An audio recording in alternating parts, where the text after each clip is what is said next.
नमस्कार, मी तुषार Manohar पुयाळ Phoenix academy Wardha या YouTube चॅनलवर तुमचे सर्वांचे सहर्ष स्वागत करत आहे। तुम्ही मागे बघितलं असेल MPSC कंबाईन एक्झाम 2024 टार्गेट 16 जून या ठिकाणी लक्षात ठेवा की जी येणारी कंबाईन एक्झाम आहे त्या ठिकाणी त्याला आपण कशा पद्धतीने टॅकल करता येईल किंवा त्याचा ॲक्च्युअली म्हणजे सिलेबस काय ते या ठिकाणी बघणार आहे आपण। ठीक आहे, आज सुरुवात कशी करायची किंवा कोणकोणते समजा या ठिकाणी आपल्याला क्वेरी जाऊ शकतं किंवा नेमकं करायचं काय या दिवसामध्ये उरलेल्या जे दिवसामध्ये थोडक्यात आता या ठिकाणी आपली ॲड पडणारच आहे। ठीक आहे, आता येणारे जे दिवस आहे आपले ते म्हणजे आट्याकाट्याचे दिवस असणार आहे की त्या ठिकाणी अभ्यास कसा करायचा कशा पद्धतीने करायचं या ठिकाणी लक्षात ठेवायचं। तर थोडक्यात आपण जे म्हणजे टार्गेट 16 जून विषयी थोडक्यात बोलू आपण या ठिकाणी, म्हणजेच काय एक्झामची प्रिपरेशन कशी केली पाहिजे किंवा कशा पद्धतीने आपण अभ्यास करावा या ठिकाणी मी थोडक्यात तुम्हाला सांगण्याचा प्रयत्न करतो। ठीक आहे, नेक्स्ट म्हणजेच बघा या ठिकाणी बघा आता। ठीक आहे, ठीक आहे, या ठिकाणी लक्ष द्या। ठीक आहे, हे समजा बघा आता प्रश्न पहिला म्हणजे दिवस किती बाकी राहिले, महत्त्वाचं म्हणजे या ठिकाणी लक्ष द्या की या दिवस किती बाकी राहिले आपल्याकडे, समजा टोटल दिवस किती राहिले बाकी। ठीक आहे, असं समजा की आता हे 110 समजा ते पहिले ज्यावेळेस PDF बनवून त्यावेळेस बनवले होते। ठीक आहे, पण आता आपल्याकडे जर एक्झॅक्टली जर बघितलं आपल्याकडे 100 दिवस समजा कमी जास्त करून आपल्याकडे 100 दिवस शिल्लक आहे। ठीक आहे, या 100 दिवसामध्ये महत्त्वाचं म्हणजे काय प्रश्न म्हणजे पहिला काय दिवस किती बाकी राहिले आपल्याकडे। सपोज जर तुम्ही बघितलं 100 दिवस आपल्याकडे बाकी आहे आणि प्रश्न दुसरा म्हणजेच काय की या दिवसातनी होईल का, म्हणजे या 100 दिवसामध्ये आपले रिव्हिजन प्लस आपले मार्क समजा घेऊन आपल्याला समजा आपण मेनला क्वालिफाय होऊ का, म्हणजे अभ्यास होईल का। तर नक्कीच याचं उत्तर काय येईल आपलं, हो नक्कीच याच्यामध्ये होऊ शकतो आपण। 100 दिवसाचा जर व्यवस्थित प्लॅन जर केला, व्यवस्थित जर रिव्हिजन केली तर या नक्कीच आपण डेफिनेटली याच्यामध्ये काय आपण नक्कीच यशस्वी होऊ शकतो। आता नेक्स्ट बघा तर का बरं या ठिकाणी दुसरा महत्त्वाचं म्हणजेच काय या ठिकाणी लक्षात द्या की आता सुरुवात तरी कुठून करावी हा सुद्धा एक महत्त्वाचा प्रश्न आहे। ठीक आहे, सुरुवात कुठून करावी तर या ठिकाणी लक्षात द्या सुरुवात करण्यासाठी एक मिनिटच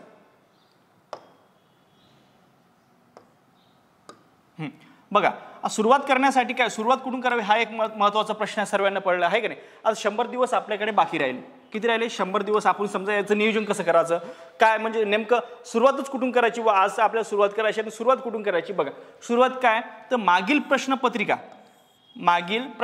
आणि सिलेबस जर बघितला आयोगाने तुम्हाला सांगितलेलं सरळ 1 लाइनर सिलेबस दिलेला आहे। म्हणजेच काय आता इतिहासाचं जर बघितलं उदाहरणार्थ बघा। ठीक आहे, उदाहरणार्थ जर बघितलं आपण इतिहास, ठीक आहे, इतिहासाचा जर सिलेबस बघितला एका लाईनमध्ये सांगितलेलं आहे काय इतिहास प्लस महाराष्ट्राचा संदर्भासहित इतिहास, आधुनिक भारताचा इतिहास प्लस ते काय महाराष्ट्र संदर्भासहित इतिहास अशा पद्धतीने या ठिकाणी सांगितलेलं आहे। नेक्स्ट म्हणजेच काय की एका वाक्यामध्ये त्यांनी सिलेबस सांगितलेला आहे। एका वाक्यात म्हणजे त्याच्यावरून आपल्याला डिफाईन करता येईल काय सिलेबस की हा टॉपिक यामध्ये येणार नाही, त्यामध्ये ते टॉपिक दिलेले नाही। त्याच्यामुळेच काय आपल्याला काय बघणं महत्त्वाचं आहे की मागील प्रश्नपत्रिका डिफाईन करणं आपल्याला म्हणजेच काय चालणं किंवा बघणं किंवा त्याचं ॲनालिसिस करणं हे आपल्यासाठी खूप महत्त्वाचं ठरेल। ठीक आहे, म्हणजेच काय आपण 100 दिवसामध्ये आपल्याला टार्गेट आपलं कंप्लीट करता येईल। नेक्स्ट म्हणजे चौथा प्रश्न काय अभ्यास कसा करावा या ठिकाणी लक्षात ठेवायचं। हे तुम्हाला हिडन झालं असेल कदाचित दिसत नसेल तर अभ्यास कसा करावा या ठिकाणी लक्षात ठेवायचं। ठीक आहे, अभ्यास कसा करावा आपण थोडक्यात बघू। महत्त्वाचं म्हणजेच काय अभ्यास कसा करावा किंवा कोणत्या घटकावर जास्त फोकस द्यावं हे आपण या ठिकाणी बघणार आहे। बघा या ठिकाणी बघा की महत्त्वाचं या ठिकाणी लक्ष द्या। आता हे सर्वात महत्त्वाचं आहे आपण ॲनालिसिस करणं म्हणजेच काय असते या ठिकाणी बघा की कोणत्या घटकाला सर्वात जास्त महत्त्व दिलं पाहिजे कोणत्या घटकाला नाही ते या ठिकाणी बघू आपण। ठीक आहे, बघा आता संयुक्त पूर्व परीक्षा गट ब व गट क 2023 प्रश्नाची संख्या। आता बघा तुम्हाला यावरून लक्षात येईल की आपण कोणत्या विषयाला जास्त फोकस दिला पाहिजे, म्हणजेच काय स्ट्रॅटेजी कशी असली हे सुद्धा आपल्याला लक्षात येईल काय की आपण कोणत्या विषयाला किती महत्त्व दिलं पाहिजे, कोणते विषय आहे की जेणेकरून आपल्याला मार्क कव्हर करून देतील। ठीक आहे, आणि कोणते आपले स्कोरिंग सब्जेक्ट आहे हे या ठिकाणी सुद्धा बघितलं जाईल। बघा पहिलं म्हणजेच काय बुद्धिमत्ता, सर्वात जास्त बुद्धिमत्ता व गणित। बघा यावरती प्रश्नाचं स्वरूप बघा यावरती 20 प्रश्न आले होते कधीमध्ये बघा संयुक्त पूर्व परीक्षा गट ब व गट क 2023 यावरती प्रश्नांची संख्या काय सांगते की बुद्धिमत्ता व गणित या वर्षी म्हणजे त्याच्यावरती म्हणजे काय 20 प्रश्न आलेले आहे। 20 प्रश्न 20 मार्कासाठी, एक प्रश्न एका मार्कासाठी असतो हे तर सर्वांना माहितीच आहे, तो सांगण्याचा मुद्दा नाही माझा। ठीक आहे, की 100 क्वेश्चन असतात 60 मिनिटं असतात ते सर्वांनाच माहिती आहे, पण आपल्याला प्लॅनिंग कसं करता येईल हे मी या ठिकाणी सांगितलं आहे। ठीक आहे, बुद्धिमत्ता व गणित यावरती आपल्याला फोकस असला पाहिजे, कारण ते आपल्याला काय आपला स्कोरिंग सब्जेक्ट आहे. या ठिकाणी बघा 20 मार्कासाठी सांगितलं आहे. त्याच्यानंतर दुसरा सब्जेक्ट कोणता दिलेला आहे, सामान्य विज्ञान. सामान्य विज्ञान 15 मार्कासाठी दिलेलं आहे. ठीक आहे, हे बघा. त्याच्यानंतर काय तिसरा कोणता, चालू घडामोडी, हे सुद्धा 15 मार्कासाठी दिलं आहे. चौथा म्हणजे काय, अर्थशास्त्र. या ठिकाणी बघा हे सुद्धा 15 मार्कासाठी दिलेलं आहे. राज्यघटना हे सुद्धा 15 मार्कासाठी. आणि बघा इतिहास आणि भूगोल हे 10-10 मार्कासाठी दिलेले या ठिकाणी. म्हणजे टोटल जर केली आपण याची किती येते, 100 येते. या ठिकाणी लक्ष ठेवायचं. ठीक आहे, 100 क्वेश्चन 60 मिनिटांमध्ये आपल्याला सोडवायचे. तर मग यावरती आपल्याला फोकस कशा पद्धतीचा असला पाहिजे, कोणत्या जास्त विषयावर आपण जास्त फोकस केला पाहिजे, या ठिकाणी आपण बघणार आहे. ठीक आहे, आता हे बघा, हे कसे झाले, संयुक्त पूर्व परीक्षा गट ब व गट क 2023 मधले जे प्रश्नाचं स्वरूप आहे ते आलं. सर्वात जास्त प्रश्न गणित व बुद्धिमत्ता. मग आपल्याला या ठिकाणी स्किप करून चालणार का, नाही. या ठिकाणी तुम्हाला बुद्धिमत्ता आणि गणित या विषयावरती सर्व फोकस दिला पाहिजे. ठीक आहे, दिवसातला जवळपास 2 ते 1.5 तास जरी 2 तास किंवा 1.5 तास जरी दिला ना सफिशियंट आहे त्याच्यामध्ये. ठीक आहे, 2 तास किंवा 1.5 तास जरी दिला याच्यासाठी, कारण हे स्कोरिंग सब्जेक्ट आहे. यावरती जर आपल्याला प्रश्न जर येत असेल तर आपण त्याला दिलंच पाहिजे. ठीक आहे, तेवढा वेळ दिला पाहिजे. ठीक आहे, म्हणजेच काय, बुद्धिमत्ता व गणित याच्यासाठी काय आपण जवळपास 2 ते 1.5 तास दिला पाहिजे. याच्यामध्ये काय आपण पाढे-पाठ ठेवले पाहिजे पूर्ण. ठीक आहे, पाढे, त्याच्यानंतर घनमूळ, वर्गमूळ, हे आपलं बेसिक आहे. हे पक्क करून ठेवलं तर समोरचं तुम्हाला सोडवण्यासाठी खूप फायदा होईल. नेक्स्ट बघा, सामान्य ज्ञान या विषयातनी बघा. सामान्य ज्ञान 15 मार्कासाठी तुम्हाला स्टेट बोर्ड प्लस तुम्हाला जे काय आणखी सचिन भस्के सरांचं असो किंवा कोणतेही पुस्तक असेल तुम्हाला ते वाचू शकता. नेक्स्ट म्हणजे काय, चालू घडामोडी. चालू घडामोडी जे काय आपल्याला समजा 15 महिने किंवा 16 महिन्याची जे आधीच आपल्याला चालू घडामोडी आपल्याला विचारत असेल जनरली. ठीक आहे, कधी 2 वर्षापर्यंत जातात, पण आपण 2 वर्षापर्यंत जाऊ शकतो का. ठीक आहे, कारण खूप फास्ट सिलेबस आपला हा सिलेबसच कव्हर करायचा असते आपल्याला. ठीक आहे, त्याच्यामुळे काय चालू घडामोडी काय, जे मागच्या वर्षीचं वार्षिकी आणि या चालू म्हणजे जे चालू आपले महिने आहे त्याच्या एक्झाम होण्याच्या आधी 2 महिने आधी तुम्ही कट करू शकता. ठीक आहे, ते 2 महिन्याच्या आधीच कट करू समजा येणारे 15 किंवा 16 महिन्यापर्यंतच तुम्ही करंट अफेअर वाचू शकता. नेक्स्ट म्हणजे काय, अर्थशास्त्र सुद्धा 15 मार्कासाठी वेटेज आहे, म्हणून त्याला स्किप करून चालणार नाही. ठीक आहे, राज्यघटना 15 मार्कासाठी आहे, इतिहास 10 मार्कासाठी आणि भूगोल 10 मार्कासाठी. मग आपली नेमकी स्ट्रॅटेजी कशी असावी या ठिकाणी बघा आपण. आता महत्त्वाचं म्हणजे आपण बघा की याच्यासोबतच आपल्याला मुख्य परीक्षेची सुद्धा तयारी करता येईल का, कारण आपण समजा प्लॅनिंग करून जर केलं तुम्ही तर नक्की पास होणारच. ठीक आहे, पण मुख्य परीक्षा मग याच्यामध्ये काय आपल्याला बरं याच्यामध्ये बघू आपण, म्हणजे याचं प्रश्नाचं स्वरूप कसं राहील. ठीक आहे, म्हणजे याच्यावरून तुम्हाला म्हणजे अभ्यास करण्याची दिशा मिळून जाईल.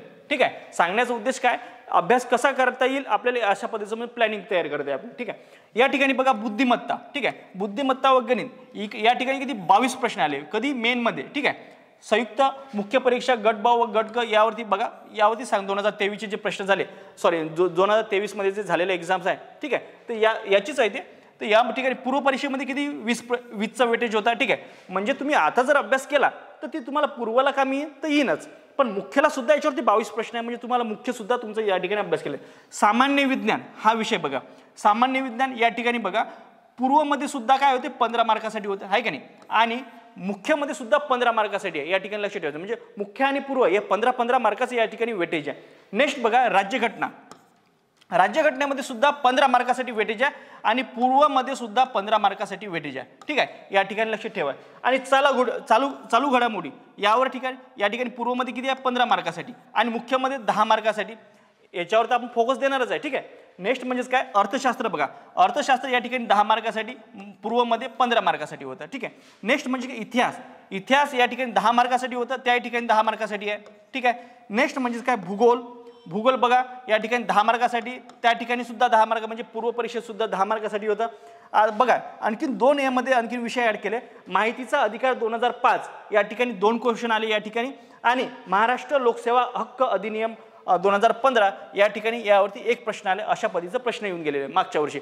मग याच्यावरून आपल्या लक्षात काय येते, आपल्याला बघा गणित व बुद्धिमत्ता याच्यावर सर्वात जास्त प्रेफरन्स कोणाला देणार आहे आपण, पहिला प्रेफरन्स गणित व बुद्धिमत्ता. कारण पूर्व परीक्षा आणि मुख्य परीक्षा, पूर्व परीक्षेमध्ये 20 आणि मुख्य परीक्षेमध्ये 22 क्वेश्चन या ठिकाणी आलेले आहे.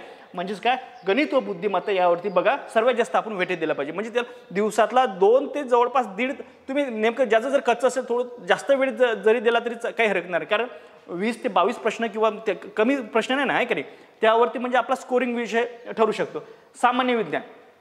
सामान्य विज्ञान म्हणजे बऱ्याच जणांना जड जातो, मला सुद्धा जड जातो. ठीक आहे, अशातला भाग नाही. सामान्य विज्ञान म्हणजे 15 क्वेश्चन येत आहे, म्हणजे म्हणजे या ठिकाणी बघा पहिल्यांदा सामान्य विज्ञानावर मुख्य परीक्षेमध्ये प्रश्न येत नव्हते, ठीक आहे. विज्ञान या विषयावर मुख्य परीक्षेत नव्हते, ते फक्त आपल्याला कशाला होता की आपल्याला पूर्वला होता, त्याच्यामुळे आपण त्याला म्हणजे थोडंफार निग्लेक्ट करू शकत होतो. पण आता या ठिकाणी बघा सेम क्वेश्चन म्हणजे सेम जवळपास सारखा पॅटर्न आहे आणि 15 क्वेश्चन पूर्वला आणि 15 मुख्यला, त्याच्यामुळे काय होते यावरती आपल्याला म्हणजे दुर्लक्ष करून चालणार नाही. हा सुद्धा एक महत्त्वाचा पॉईंट आहे. काय सांगितलंय की सामान्य विज्ञान 15 क्वेश्चन याच्यावर पूर्वमध्ये आणि 15 मुख्यला येतात, ते यावेळी आपण दुर्लक्ष करून चालत नाही. हा एक आपला सेकंड टार्गेट असू शकतो, ठीक आहे. आपला टार्गेट काय, पहिलं म्हणजे बुद्धिमत्ता गणित, सेकंड टार्गेट म्हणजे सामान्य विज्ञान आणि तिसरं म्हणजे टार्गेट म्हणजेच काय, ठीक आहे, राज्यघटना. या ठिकाणी राज्यघटना का बरं, सोपा विषय आहे आणि त्यावेळी चांगला स्कोरिंग सब्जेक्ट आपल्याला करता येईल, ठीक आहे. कारण बघा राज्यघटना पूर्वला 15 मार्कासाठी आहे आणि मुख्यला सुद्धा 15 मार्कासाठी आहे. म्हणजेच काय, आपल्याला राज्यघटनेचा जर अभ्यास केला आणि सामान्य विज्ञानाचा अभ्यास केला तर बघा की म्हणजे पूर्व आणि मुख्यचा सुद्धा अभ्यास होतो, ठीक आहे. जर तसंच बुद्धिमत्ता गणितचा सुद्धा केला तर पूर्व आणि मुख्यचा होतो, ठीक आहे. या ठिकाणी लक्षात ठेवा. चालू घडामोडीचा जर आपण चालू घडामोडी तर आपल्याला आवश्यकता आहे म्हणजे करावं लागणारच आहे, ठीक आहे. मग याच्यामध्ये 10 मार्क आणि 15 मार्क हे आपल्याला चौथा प्रिफरन्स असू शकतो, ठीक आहे. नेक्स्ट म्हणजे काय, अर्थशास्त्र. या ठिकाणी 10 मार्क आणि पूर्वला 15 मार्क, ठीक आहे. मग या ठिकाणी तुम्ही म्हणजे हेरफार करू शकता. जसं की समजा बघा आता अर्थशास्त्राला आपण म्हणजे ठेवू शकतो काय, कधी राज्यघटना आणि सामान्य विज्ञान झाल्यानंतर आपण काय अर्थशास्त्राला घेऊ शकतो, ठीक आहे. अर्थशास्त्र त्याच्यानंतर आपण भूगोल घेऊ शकतो. या इतिहासाला आपण थोडं मागं टाकू शकतो, कारण इतिहास हा वास्ट सब्जेक्ट आहे आणि याच्यामध्ये जे मार्क असतात ते थोड्या प्रमाणात फ्लक्च्युएट होतात. कधी कधी काय असतात की इतिहास एवढ्या डीपमध्ये गेलेला आहे की त्याचे म्हणजे विचारण्याची डेप्थ लेवल खूप जास्त आहे. भूगोलावर कसे आपल्याला मार्क म्हणजे जास्त आपल्याला सोयीस्कर होते. भूगोल हे विषय आपला स्कोरिंग सब्जेक्ट ठरू शकतो या ठिकाणी. म्हणजे दोन्हीमध्ये जर कंपॅरिझन जर केला आपण, इतिहास आणि भूगोला जर मध्ये कंपॅरिझन केलं तर ॲज कम्पेअर टू इतिहास भूगोलामध्ये जास्त आपल्याला स्कोरिंग मिळू शकतो. म्हणजे काय, भूगोलाला आपण या ठिकाणी 5वा नंबर देऊ शकतो, ठीक आहे. म्हणजे हे झालं अर्थशास्त्राला आपण देऊ, ठीक आहे. इतिहास याला आपण सर्वात शेवट टाकू शकतो. आणि माहिती अधिकार अधिनियम 2005 आणि महाराष्ट्र लोकसेवा हक्क अधिनियम 2015 यावरती सुद्धा प्रश्न हे सुद्धा आपल्याला वाचायचे, ठीक आहे. नेक्स्ट म्हणजेच काय, या ठिकाणी बघा या ठिकाणी सांगितलेलं आहे बघा आपण महत्त्वाचं म्हणजे थोडक्यात बघून घेऊ आपण, ठीक आहे.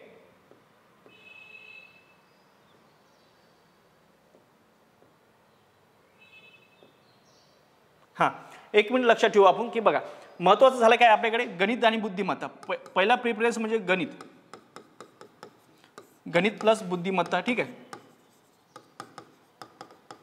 यावरती पहिला प्रिफरन्स असला पाहिजे, कारण हे आणि महत्त्वाचं म्हणजे डेली सब्जेक्ट केले पाहिजे आपण, ठीक आहे. गणित व बुद्धिमत्ता याच्यासाठी समजा जवळपास 20 मार्कासाठी आहे का नाही, हे पहिला प्रिफरन्स असला पाहिजे. दुसरा प्रिफरन्स काय असला पाहिजे, आपली राज्यघटना. कारण आपण सुरुवात करत आहे त्याच्यामुळे काय राज्यघटना 15 मार्कासाठी आहे ना, त्याच्यामुळे काय हे आपला पूर्वाला सुद्धा 15 मार्कासाठी आहे आणि मुख्यला सुद्धा 15 मार्कासाठी, त्याच्यामुळे याच्यावरती दुर्लक्ष करून चालणारच नाही. आणि एक सोपा विषय आहे त्याच्यामुळे आपल्याला समजायला सुद्धा सोपा जाऊ शकतो. म्हणजे स्टार्टिंग आहे त्याच्यामुळे आपल्याला पिकअप चांगला बसेल. आणि महत्त्वाचं म्हणजे काय, यावरती आपल्याला मार्क सुद्धा चांगले ओढता येईल, ठीक आहे. नेक्स्ट म्हणजे काय, सायन्स म्हणजेच काय, सामान्य विज्ञान, ठीक आहे. म्हणजे याला आपण प्रिफरन्स देऊ, ठीक आहे. आपण याला 3ऱ्या नंबरवर टाकू शकतो, ठीक आहे. हे सुद्धा 15 मार्कासाठी आहे, ठीक आहे. 15 मार्कासाठी आहे. मग आता उरले काय आपल्याला अर्थशास्त्र, ठीक आहे. 4 नंबरवर आपण त्याला अर्थशास्त्र टाकू. हे सुद्धा किती 15 मार्कासाठी आहे, ठीक आहे. आपले 4 सब्जेक्ट झाले. त्याच्यानंतर आणखीन आपले 15 मार्कासाठी कोणतं, हां महत्त्वाचं म्हणजे डेलीमध्येच काय 5व्याला आपण समजा, पण हे डेलीमध्ये येणार कोणकोणते, गणित आणि हे आपले समजा चालू घडामोडी, ठीक आहे.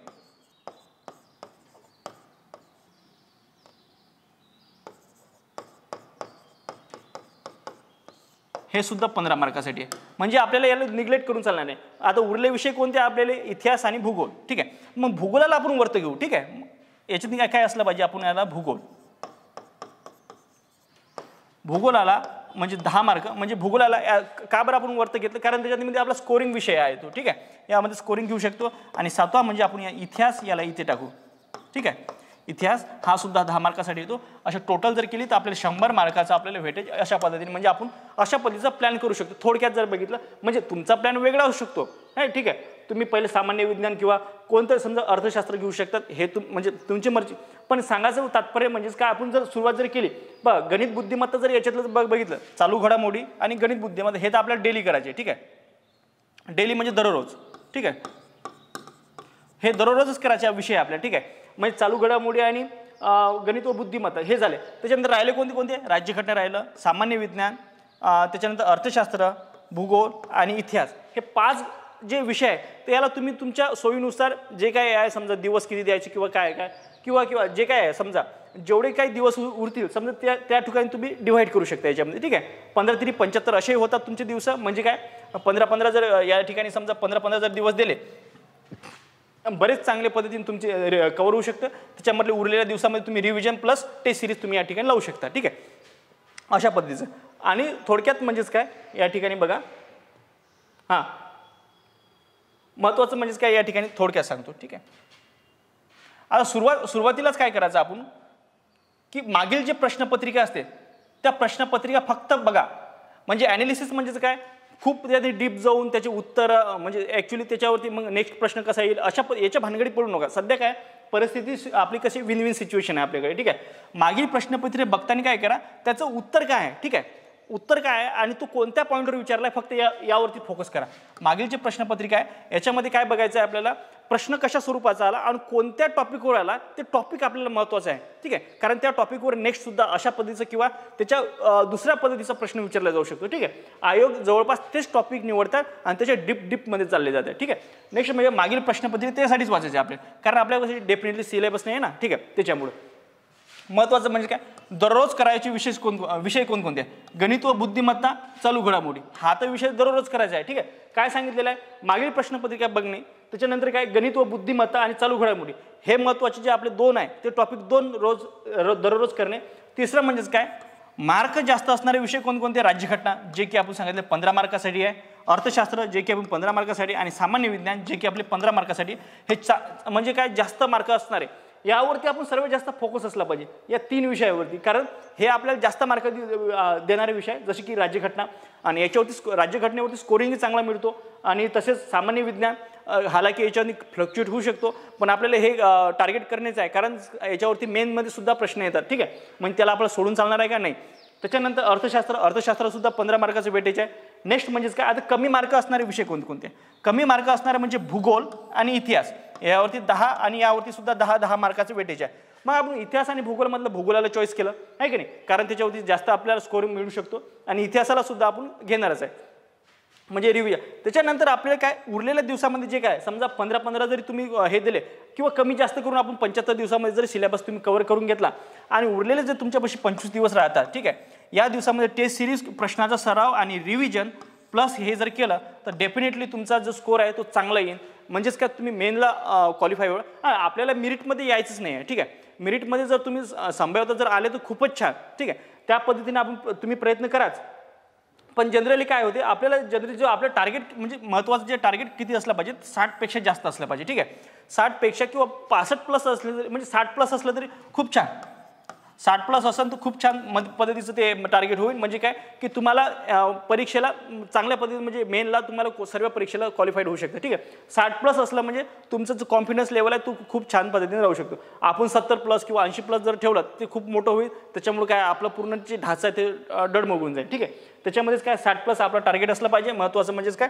आणि अशा पद्धतीने जर तुम्ही अभ्यास केला तुम्ही तुमच्या पद्धतीने समजा हे करू शकतो. माझं म्हणजे हे सांगण्याचं तात्पर्य म्हणजेच काय अशा पद्धतीचं तुम्हाला पॅटर्न येत आहे बाबा आणि अशा पद्धतीने तुम्ही म्हणजे अशा पद्धतीने तुम्ही त्याच्यावर फेरफार करू शकता. तुम्हाला हालाकी तुम्हाला कोणते विषय घ्यायचे हालाकी तुम्ही भूगोलही पहिल्यांदा घेऊ शकता. असं काही नाही की माझं म्हणणं नाही की मी तुम्हाला फक्त एक स्ट्रॅटेजी सांगत आहे वरची एक पडताळणी करून जे समजा जे मी बघितलं समजा आतापर्यंत जे विषयात कशा पद्धतीने क्वेश्चन येतात किंवा कशा पद्धतीचे प्रश्न येतात जे बघितलं ते मी या ठिकाणी फक्त तुम्हाला सांगण्याचा प्रयत्न केला थोडक्यामध्ये. आणि तुम्ही आपापल्या म्हणजे सोयीनुसार किंवा आपापल्या हे याच्यानुसार की वेळेनुसार किंवा कशा पद्धतीचं याच्यावर नियोजन करायचं ते तुम्ही म्हणजे स्वतःचं सुद्धा नियोजन करू शकता. ठीक आहे, या म्हणजे किती वेळ कोणाला द्यायचा हे वैयक्तिक स्वतःचा प्रश्न आहे. तो तुम्ही वैयक्तिकरित्या प्रत्येकजण डिफाईन करा की कोणत्या विषयाला किती विषय द्यायचा. कारण कोणाचा मला सांगता येणार नाही कोणाचा विषय किती स्ट्रॉंग आहे की नाही. त्याच्यानंतर बघा हा विषय झाला याचे तुम्ही स्क्रीनशॉट घेऊ शकता. ठीक आहे, कदाचित माझा हे छोटासा प्रयत्न नक्कीच तुम्हाला आवडला असेल जे समजून सांगितलं. तर तुम्हाला जर कमेंट बॉक्समध्ये आणखीन काही जर सुचवायचं असेल तुम्ही सुचवू शकता किंवा याच्यामध्ये काही चुका झाल्या असतील तर तुम्ही ते सुधारू शकता. ठीक आहे, तर या ठिकाणी मी इथेच थांबतो. जय हिंद, जय महाराष्ट्र, धन्यवाद.